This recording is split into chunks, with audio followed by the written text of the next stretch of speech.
Welcome, everyone. Today's session is all about understanding linear time complexity.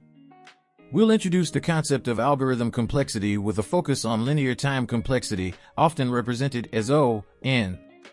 This session will emphasize its importance in performance analysis and why it matters in both theory and practice. Let's take a look at our agenda for today. We'll begin by defining linear time complexity and then discuss the characteristics of O(n) algorithms. We'll explore real-world examples and applications to see how these concepts play out in practice.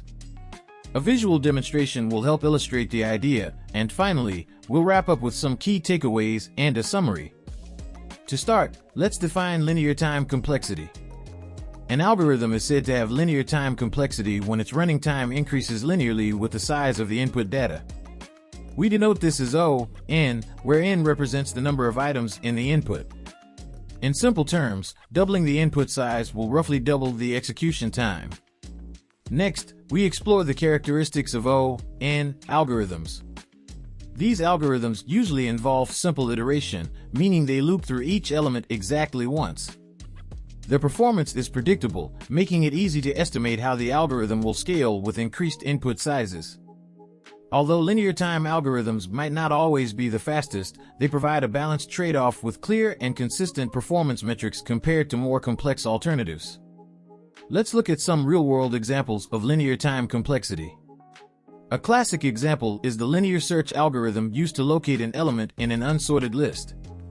Other examples include common data processing tasks such as calculating the sum or average of numbers in an array, as well as reading lines from a file sequentially. Each of these tasks demonstrates how processing time increases in direct proportion to the input size. Now, let's visualize how O(n) works. Look into this animation where each element in a list is processed exactly once. This visual could show a loop iterating over a list, and a corresponding graph that plots a straight line, representing linear growth, against increasing input size. This clear illustration reinforces how the algorithm's time complexity scales directly with the number of elements. Before we conclude, let's review the key takeaways. Linear algorithms have consistent behavior. Their performance scales directly with the input size, O(n). They are practical and widely used, especially when dealing with moderate to large data sets. Although not always the most optimal in every scenario, their simplicity and predictability make them a preferred choice in many applications.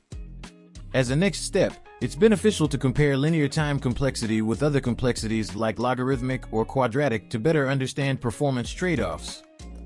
So on this note, I am stopping over here. See you in the next session to discuss another category of BigONotations.